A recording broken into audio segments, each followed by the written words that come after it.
Okay, let me show what I'm trying to do. So using Space Combat Kit, I've made this prefab with a patrolling route,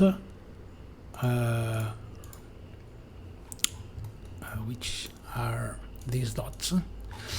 Here we have the patrolling route, I have the spaceship, and the spaceships have the floating origin object disabled by default. So I've made this class, which is here, and I take the original position, I store it inside an array, and then I take the original position of the root object, and then I respawn it in the right position.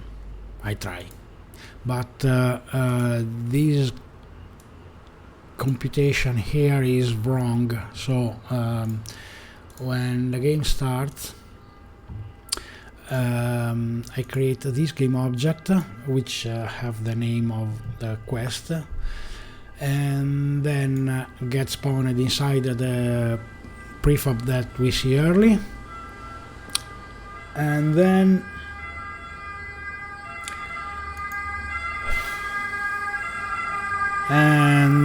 I get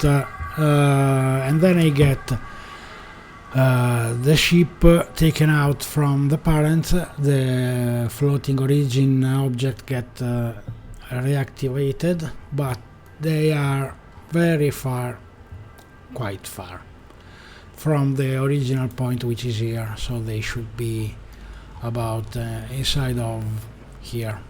As you can see, the dots. Another solution that I tried was to what is it here? When I create the quest game object as parent, I will add the floating origin object at runtime. So at this point I didn't need anymore this class, and I could activate the floating origin object by default.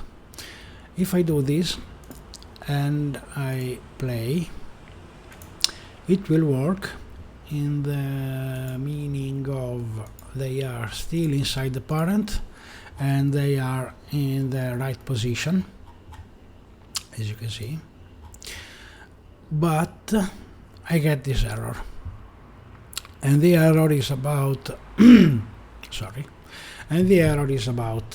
this one. If anybody can help me, thank you.